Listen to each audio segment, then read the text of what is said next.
a professional stressed out guy. And what I've really seen these work with my clients over the last, 15 years in helping my clients deal with stress and anxiety. First is this: recognize that stress and anxiety is a part of your life. It's a part of everyone's life.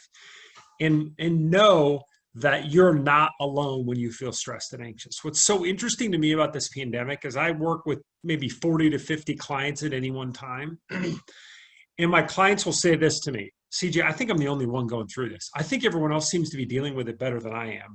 Well, and that's because people go on Facebook and they post these pictures of them and their families spending every minute together, and everyone's hugging and they're cooking dinner together and they're, writing plays in the basement, and everyone seems so happy and I love the pandemic. No, it stinks. And everyone who tells you it doesn't stink is lying on Facebook just to make you feel like it's going great. No one likes it.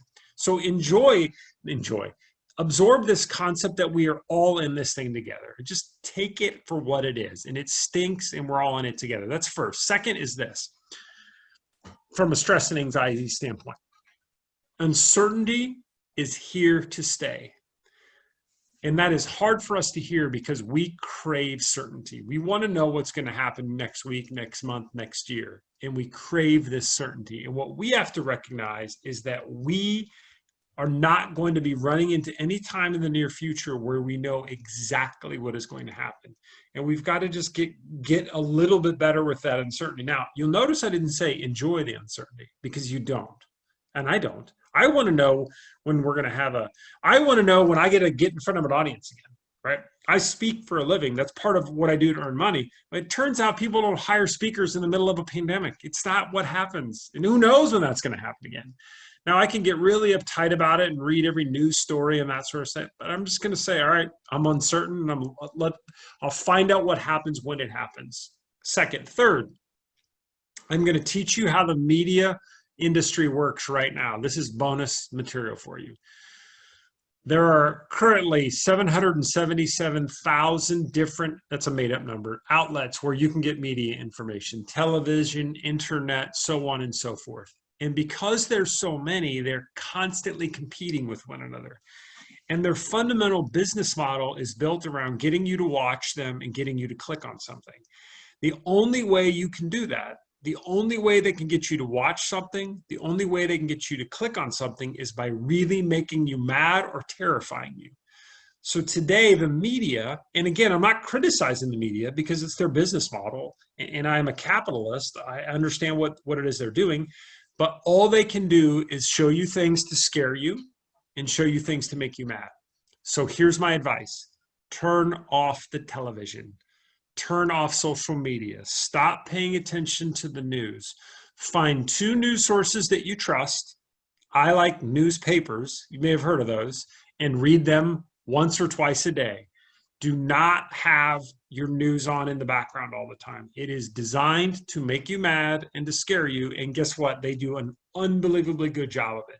So when you feel worried, you feel stressed out, turn those 2 things off.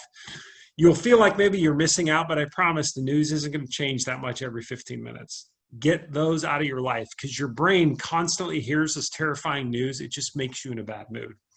Fourth key here: there's a prayer, and I'm not here to preach to anyone, but there's a prayer, and it goes like this. It's called the Serenity Prayer, and it goes something like this: Hey God, give me the ability to know what things I can control, know what things I can't control, and then have the courage to focus on the things I can't control and the wisdom to know the difference between the two. The fourth key to dealing with stress and anxiety is to recognize that you cannot control everything. You just simply can't. And I ask myself a simple question when I begin to feel stress and anxiety. I say, is this something that I can control? If it is, I'll do something about it. If the answer is no, I let it go. Now, does that mean I never worry about things that I can't control? No, I worry about them all the time. When is the vaccination coming out? When am I going to speak in front of an audience? Is my son ever going to talk to a girl ever in his life? I mean, these are all things I worry about and I stress about. But there are things I can do things about and things I can't, so I let them go.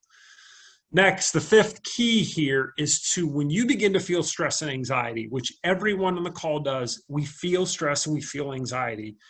typically the stress and anxiety you're feeling is based upon two things. I'm worried about things that happened in the past, or I'm stressed out about things that might go wrong in the future. When that happens, which it does, worried about the past, worried about the future, my recommendation to all of us is ask yourself this question: can I do anything about it today? Oh no, I don't know how my career is going to go. I don't know if there's going to be layoffs. I don't know if I'm going to be rehired. I don't. Can I do anything about it today? If the answer is no, let it go. Most of our stress is going into the future and anticipating it's going to stink. And then we begin this stress snowball of, well, this will go wrong, then this will go wrong, then this will go wrong. The truth is, you can handle anything for one day, right? You can do just about anything for the next 8 hours. But if I told you you're going to have to deal with this anxiety for the next 3 years, that is not a good feeling any of us are going to want to feel. So just ask yourself, what can I do about it today? Next, number 6, I highly recommend that everyone considers exercising at least 3 times a week. Exercise reduces stress, releases endorphins. It makes you feel better. Now, what kind of exercise? I don't even care. It's almost irrelevant. Go for a walk around the neighborhood. It doesn't matter. But one of the greatest ways that you can reduce stress, in fact, my first psychologist that I saw, and by the way, in case you don't know, life is all therapy for me. So this is therapy for me. But my first psychologist told me, CJ, the best stress reduction strategy on the planet is exercise. Get out, do some exercise 3 to 5 days a week, and you will begin to feel better. It just absolutely is positively true. You can Google it. All the research is there. And then finally, the final key to dealing with stress and anxiety and worry in the middle of all this complete nonsense is this: forgive yourself for doing dumb things. Forgive yourself for making mistakes. Forgive yourself for being worried too much. Forgive yourself for eating too much ice cream. Forgive yourself for spending too much time on social media. Forgive yourself for watching dumb television. Forgive yourself. What is so interesting is when we get stressed out, we constantly begin to beat ourselves up over things we're not doing perfectly. No one is doing anything perfectly right now. I've spoken to I can't even tell you, I've spoken to thousands of people since this pandemic started on webinars, which, by the way, 6 months ago, if you'd have told me I was doing webinars, I would have told you that will never work. No one will watch me on the Zoom. What's so interesting is, thousands of people later, 6 months later, we are constantly beating ourselves up for not being perfect. I'm not working hard enough. I'm not making enough calls. I'm not whatever it ends up being. Give yourself the grace to let yourself go. We're all in this interesting thing together. We're all going to get through it. It is a guarantee we will figure this out. We will get through it. And it's going to be zero fun along the way. But if you put some of these really simple practices in place, just really, really simple practices in place, I promise you're going to feel less stress. And when you feel less stress, you're more productive. I appreciate the opportunity to speak to everyone today. I know this is a weird, tricky, insane time for us.